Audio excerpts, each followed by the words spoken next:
ನನ್ನ ಪ್ರೀತಿಯ ಸಾರ್ವಜನಿಕರೇ, ನನ್ನ ಜೀವನದಲ್ಲಿ ಆಗಿರತಕ್ಕಂಥ ಘಟನೆಗಳನ್ನು ನಾನು ನಿಮ್ಮ ಮುಂದೆ ಇಡಲಿಕ್ಕೆ ಇಷ್ಟಪಡ್ತೀನಿ. ನಾನು ಪ್ರಸ್ತುತ ಕರ್ನಾಟಕ ಅರಣ್ಯ ಅಭಿವೃದ್ಧಿ ನಿಗಮ ಬೆಂಗಳೂರು ಇಲ್ಲಿ ಪ್ರಭಾರ ಅಧೀಕ್ಷಕನಾಗಿ ಕಾರ್ಯನಿರ್ವಹಿಸ್ತಾ ಇದ್ದೀನಿ. ಸುಮಾರು ಸೇವೆ 30 ವರ್ಷ ಆಯಿತು. ನಾನು ಪ್ರಸ್ತುತ ನಾನು ಹಳ್ಳಿಯಲ್ಲಿ ಹುಟ್ಟಿ ಪೇಟೆಗೆ ಬಂದು ಕಷ್ಟಪಟ್ಟು ಯಾವುದೋ ಒಂದು ಜೀವನದಲ್ಲಿ ನಡೆಸಿ ಒಂದು ಡ್ರೈವರ್ ಆಗಿ ಮತ್ತು ಕೇಡರ್ ಬದಲಾವಣೆ ಮಾಡಿಕೊಂಡು ಪ್ರಾಂಪ್ಟಾಗಿ ಕೆಲಸ ಮಾಡ್ತಿದ್ದೀನಿ.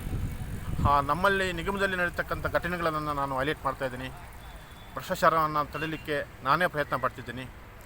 ಈ ರೀತಿಯಲ್ಲಿ ನಾನು ನಿರ್ವಹಿಸ್ತಾ ಇರುವಾಗ ನಮ್ಮ ಅರಣ್ಯ ಭೂಮಿಯನ್ನು ಭೂಮಾಫಿಯಾದರಿಗೆ ಪರಭಾರೆ ಮಾಡಿರೋ ವಿಷಯವನ್ನು ನಾನು ಹೈಲೈಟ್ ಮಾಡಿದ್ದೀನಿ.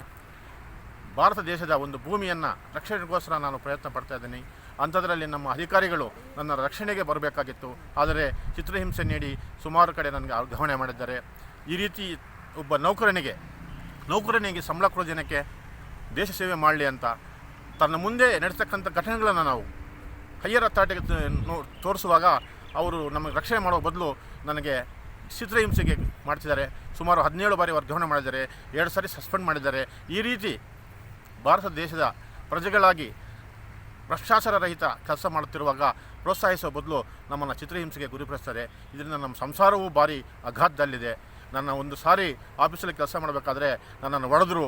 ಆ ರೀತಿ ನಾನು ಕೋರಿಕೊಂಡೆ, ಹೊಡೆಯೋರಿಗೆ ಶಿಕ್ಷೆ ಕೊಡಿ, ಭೂಮಿ ಮಾರಿದವ್ರಿಗೆ ಶಿಕ್ಷೆ ಕೊಡಿ ಅಂತ. ಅವ್ರಿಗೆ ರಕ್ಷಣೆ ಕೊಡ್ತಾರೆ, ನನಗೆ ಶಿಕ್ಷೆ ಕೊಡ್ತಾರೆ, ಚಿತ್ರಹಿಂಸೆ ನೀಡ್ತಾರೆ. ಈ ರೀತಿ ಕರ್ನಾಟಕ ಸರ್ಕಾರದಲ್ಲಿ ಹೈಯರ್ ಅಥಾರಿಟಿ ಆಫೀಸರ್ಸು ಈ ರೀತಿ ಮಾಡ್ತಿರುವಾಗ ಅರಣ್ಯ ಭೂಮಿ ರಕ್ಷೋ ಅಧಿಕಾರಿಗಳೇ ಅರಣ್ಯ ಭಕ್ಷಕರಾಗಿ ಕಾರ್ಯನಿರ್ವಹಿಸ್ತಾ ಇದ್ದಾರೆ. ಸರ್ಕಾರ ಗಮನಕ್ಕೂ ತಂದಿದ್ದೀನಿ. ಸರ್ಕಾರವೂ ನಮಗೆ ಯಾವುದೇ ನ್ಯಾಯ ದೊರೆತಿಲ್ಲ. ಈ ರೀತಿ ನನಗೆ ಇನ್ನಾದರೂ ಸರ್ಕಾರ ಈ ವಿಷಯದ ಬಗ್ಗೆ ಬ್ಯಾಗಡಹಳ್ಳಿ ವಿಷಯ ಇರ್ಬೋದು, ಕದಿರಿಪುರ ವಿಷಯ ಇರ್ಬೋದು, ಅರಣ್ಯ ಅಭಿವೃದ್ಧಿ ನಿಗಮದ ಆಸ್ತಿಯನ್ನು ರಕ್ಷಣೆಗೋಸ್ಕರ ನಿಗಮದ ಪರವಾಗಿ ಕೆಲಸ ಮಾಡ್ತಾಯಿದ್ದೀನಿ.